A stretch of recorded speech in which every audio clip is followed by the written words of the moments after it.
ನಮಸ್ತೆ ಆತ್ಮೀಯ ಮಿತ್ರರೇ, ತಮಗೆ ವರನಿಧಿ ಕನ್ನಡ ನ್ಯೂಸ್ಗೆ ಆತ್ಮೀಯ ಸ್ವಾಗತ. ಇದು ಜನಪರ, ವಸ್ತುನಿಷ್ಠ, ನಿಖರ ಹಾಗೂ ಸತ್ಯದ ಹಾದಿಯಲ್ಲಿ. ವೆನೆಜುವೆಲಾದ ಮಡುರಾ ಪ್ರಕರಣ ಭಾರತಕ್ಕೆ ಒಂದು ಎಚ್ಚರಿಕೆ ಗಂಟೆ. ಅಮೆರಿಕ ಒಂದು ದೊಡ್ಡ ಆಪರೇಷನ್ ಮುಖಾಂತರ ವೆನೆಜುವೆಲಾದ ಅಧ್ಯಕ್ಷ ನಿಕೋಲಸ್ ಮಡುರಾ ಮತ್ತು ಅವರ ಪತ್ನಿಯನ್ನು ಬಂಧಿಸಿ ಅಮೆರಿಕಕ್ಕೆ ಕರೆದೊಯ್ದಿದ್ದಾರೆ. ಅಮೆರಿಕ ರಾತ್ರೋರಾತ್ರಿ ಬಾಂಬುಗಳ ಮಳೆಗರೆದು ಆಪರೇಷನ್ ಮುಖಾಂತರ ಅಪಹರಿಸಿದ್ದಾರೆ. ಅಮೆರಿಕದ ಪ್ಲಾನ್ ಏನೆಂದರೆ ಮಡುರಾ ಅವರನ್ನು ಕೆಡವಿ ವೆನೆಜುಲಾದಲ್ಲಿ ಬೇರೆ ಅಧ್ಯಕ್ಷರನ್ನು, ಅಂದರೆ ತನ್ನ ಮಾತು ಕೇಳುವಂತಹ ಅಧ್ಯಕ್ಷರನ್ನು ಕೂರಿಸುವುದು. ಅಮೆರಿಕ ಆಪಾದನೆ ಏನೆಂದರೆ ವೆನೆಜುಲಾದ ಅಧ್ಯಕ್ಷ ಮಡುರಾ ಅವರು ಡ್ರಗ್ಸ್ ದಂಧೆಯಲ್ಲಿ ತೊಡಗಿದ್ದು ಮತ್ತು ಇಲ್ಲೀಗಲ್ ಇಮಿಗ್ರೇಷನ್ಗೆ ಸಹಾಯ ಮಾಡುತ್ತಿದ್ದಾರೆ ಎಂದು ಅವರನ್ನು ಅಪಹರಿಸಿದ್ದಾರೆ. ಅದಕ್ಕೆ ನಿಜವಾದ ಕಾರಣ ವೆನೆಜುವೆಲಾದಲ್ಲಿ ಇರುವ ಪೆಟ್ರೋಲಿಯಂ ಉತ್ಪನ್ನಗಳು.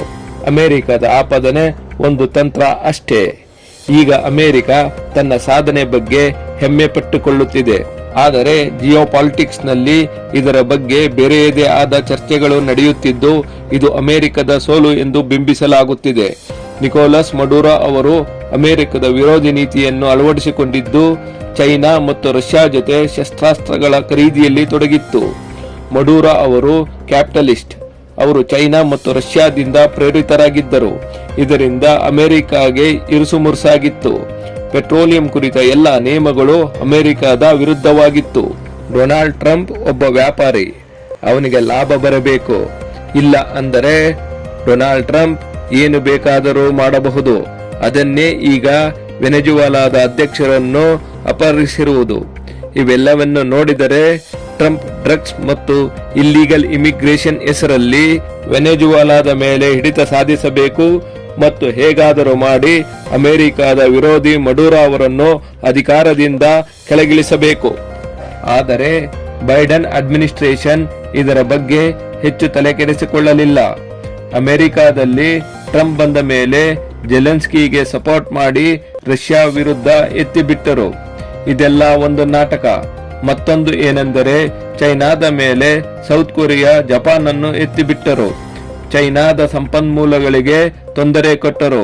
ಹಾಗೆಯೇ ರಷ್ಯಾದ ಸಂಪನ್ಮೂಲಗಳಿಗೂ ತೊಂದರೆ ಕೊಟ್ಟರು. ಚೀನಾ ಮತ್ತು ರಷ್ಯಾ ಅಮೆರಿಕದ ಈ ವಿಚಾರಧಾರೆಯನ್ನು ವಿರೋಧಿಸಿ ಮಡುರಾ ಅವರಿಗೆ ಸಪೋರ್ಟ್ ಮಾಡಿತು. ಏಕೆಂದರೆ ಎಲ್ಲಿಯವರೆಗೂ ಮಡುರಾ ಅಧಿಕಾರದಲ್ಲಿ ಇದ್ದರೆ ಅಮೆರಿಕಕ್ಕೆ ಮುಜುಗರ ಉಂಟು ಮಾಡುತ್ತಿತ್ತು.